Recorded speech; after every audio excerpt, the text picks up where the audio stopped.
are you? Good. How old are you? I am 40. Okay. What do you got for me? So I have a question. I am back out in the dating scene. Okay. I was married for 13 years. Sure. 13 years. Go ahead. I'm talking about these comments. So just back into the dating scene. I've been dating for maybe about a year. I've been separated. My divorce isn't final, but I've been separated since 2019, February 2019. It's rough in these streets. I just asking you for tips. Go ahead. What's the outcome you want to have? Right now, I feel like I'm just, testing the water, seeing what it's like out there. Okay, but eventually, what do you want to eventually have? I do when I get married again. You have any children? I do. I have one daughter. How old? 13. Okay, so you'll be looking for a stepfather. You're not just dating. Yeah, her dad is in her life. She goes back. But still be a stepfather. True. So very true. Any man that you deal with is going to be a stepfather, which automatically changes the equation. So some basic questions. Sure. You were married for 13 years. At what age did you get married? 26. Who filed for divorce? I did. On what grounds? So in my marriage, I knew pretty early on, I could see that we weren't compatible. And irreconcilable differences? I would say so. It wasn't anything, I wasn't cheated on as far as I know, just we don't. Irreconcilable differences? Yes. I'm going to be dead honest with you. Yeah. Go ahead. Irreconcilable differences in most men's mind is bull. How tall are you? I'm 5'8". Dress size? About an 8 now. Okay. Irreconcilable differences mean basically that's something that's been added to the marital code after the 40s. It's really not for cause. So now you're starting to see the grass may not be greener. It's feeling that way up front. I feel like there's a lot of lines and stuff like that up front. Okay. Where is your ex? Is your ex seeing someone? I know he's gone on dates, but not that he's not seeing anybody seriously. Did you guys do counseling and therapy before you split? We did. How long? Probably about the last year and a half, and I continued to go after that. And there was no improvements? No, our personalities have grown so far from each other that he kind of just shuts down and stuff. So. Living together apart. I'm gonna be honest, man. At 40 years old, you're cute, but the dating world, you're a single, you're a divorcee out here with a 13-year-old. You're not going to get better than your ex. That's the reality, because the men you're going to be dating all got stuff too. Yes. and not many men are looking to step in to be a stepfather of a 13-year-old daughter with an active father, because that puts men in a lot of jeopardy. I'm gonna say I'm a big proponent of keeping families together, because. And what city are you in? Sacramento. Oh my God. Yeah. I travel a lot, so I felt like, okay, I've met a few guys, but they don't live here. And you can have some. You can date, you can do all that, but as far as walking down the aisle and getting married, chances are very low. All right. Not even if, but I feel like of a couple of folks that I have met recently, they are seeming okay with my child. I date older guys, so their children are grown and gone. Mm-hmm. So they've seemed okay with it because they've already raised kids. Right. Yeah. But that's different. Okay. But that's different than having one in your house that's prepubescent. True. Right. And I don't know. I didn't realize you're going to answer. I hope you guys can't hear her playing the piano right now. Well, it doesn't matter. But you got to realize as a man, you're like, okay, all that has to happen is, Mommy, when you were gone, Aaron looked at me a certain way, or she tells her dad something. Look, it's just a bad deal for us men. There's just really no upside to that. Right. That is why I say we grew apart. We did this or did that. All right, you better go back together, figure it out, because you got skin in the game. He's got skin in the game. That's your daughter. Every situation from this, I don't know why it's been told to women that you can do that all by yourself, and women have been marketed to you guys that you can just get back out here and have another shot at it. And it's like, well, no. Right. Well, and I felt like, since I've left and, it's been whatever, a little over 2 years, I feel very stress-free. Like there's no arguing, there's no any of that. And I get that those things will come in a future relationship. Yep. They're stress-free. How old again? 40. It's gonna be real stress-free until you start to break down. Well, hopefully it won't be for a little while. Well, and since I'm dating older, hopefully he's gonna break down before me. So then he'll die.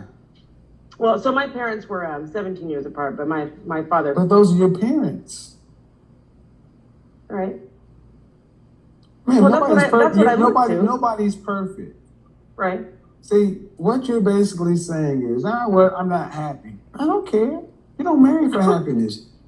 I don't care about, you don't marry for happiness or love. You marry for duty and responsibility. You keep your family together, because look at what you're doing now. This is stressful. You cannot tell me as a 40-year-old woman dating on the West Coast that this is stress-free. Right. I think because it's new right now. It's new, and everybody you deal with has their own drama, their own issues. If they have kids, though, you're gonna be a stepmom too, or something else. Then you got to factor in whole new sexual experiences, opening yourself up to an entirely different possibility or strain of venereal diseases, financial. I'm like, we're not supposed to be getting divorced just because of irreconcilable differences. You can't even, honestly, you got to be realistic. I even ask you why you're divorced, you're like, it wasn't really for anything major. Well, it's major when I feel like he Feel. Well, I think anybody would determine that he was being negative, but okay. Okay, and you were Positive. Always. No, not always. If it were right now, he would probably want to be married again with me. And you need to go back to your husband, and I need to figure it out. Mm-hmm. You said the vows.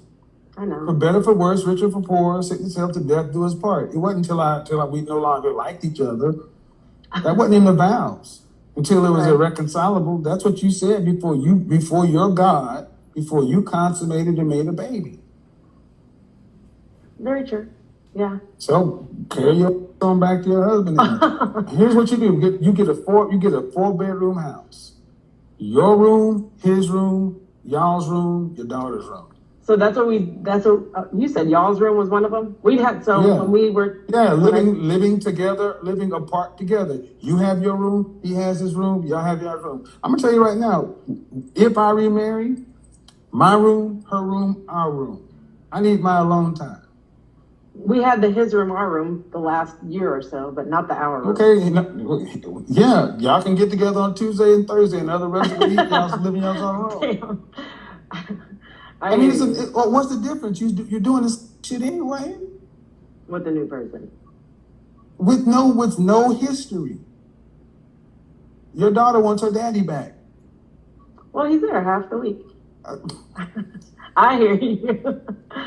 Ma'am, you're laughing because even you got he's making some points. It's just that maybe no, I'm he not didn't. saying my mom would love if I went back. And you should too, because it doesn't sound like he may not have tried hard enough. You may not have tried hard enough. Now y'all know that y'all are out here, and it ain't shit out here. He's had a chance to see. We start taking for granted these relationships.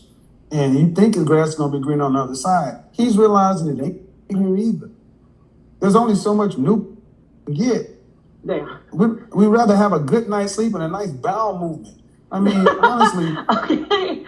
I'm being honest. You're not kids anymore. So it's like, okay, you gotta relearn somebody all over again, and it doesn't sound like y'all had anything really major. It sounds as we don't have a community or a culture that supports marriage. Because if you'd have came around a bunch of married people and a community that supports marriage, people would have told you, girl, you better go back home and work this out. And people would have told him, man, you better go on back home and fix this. Right. Versus See that for get out sure. here and live your best life. That ain't what I'm gonna tell you. I'm gonna tell you, put your family back together. Because out here, I'm out here, ain't out here. Right. Venereal diseases and crazy shit. Fix your family. If it's not anything that's majorly domestic, rampant infidelity, you're not in danger. That's why I say, maybe, just maybe. And here's why I'm telling everybody why I'm so adamant about this. I have a friend. He and his wife were like the War of the Roses. They had been together young, and they were just adamant on getting a divorce. And they just made our lives horrible. When they finally got their divorce, something happened. And I'm not going to say what happened because I don't want people to know what I'm talking about. Something happened to where they ended up having to still live in the same house. Right. For a period of time. Nothing had changed. They got a divorce, the paperwork was fine. They were still living like husband and wife, same home. You know what happened after that paperwork was signed? In roughly about 30 days, they start talking to each other and playing dominoes and duck hunt and video games and this and that. Several years later, they are still living there. Just like they were in their teens and early 20s. But the pressure in their mind of being married, it makes no sense, but it made sense to them. They just dissolved their marriage. Right. It worked for them. And they remarried. Oh, okay. Because they're like, we're still living here, we're not getting the tax benefits, such and so forth. And I'm not going to say the people's name, but right. Anyway. I've heard of that. People being divorced and then getting back together. I mean, do you seriously want to risk bringing other men, because you don't want to run the risk of bringing someone around your daughter and something happen. You would never forgive yourself. Very true. What do you think about, so I've felt like no one has met my daughter. And I don't plan to bring anyone around her if they are outside of me no one's going to move in with me and I'm not moving in with anyone unless we're married. That's just that. I felt that, so she'll graduate at 17 and she's 13 now. I'm not necessarily in a rush to hurry up and jump into something else, but you still customized for him. 13 years of him, and you're gonna do what? You'll be 44? If you married man around your age, or a little bit older, not a little bit older, up to older. Okay, but then that means you still have 13 plus years with that man. Right. Not a good idea. I'm just saying. Okay, you could go learn somebody else new. Or you guys could honestly sit down and say, all right, what would it take for me to be able to look at you for the rest of your life? Because there's love there. You're just not in love. Sure, for sure.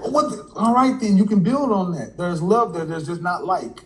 What would it take for me to be able to have to like you, to be able to tolerate you, to finish out my contract?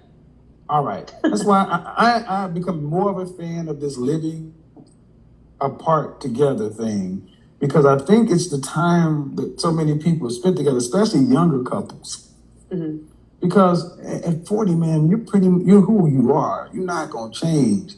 And folks are, I just don't know. 13-year-old daughter, y'all got memories, y'all got family, y'all got history. I'm gonna just say, figure it out.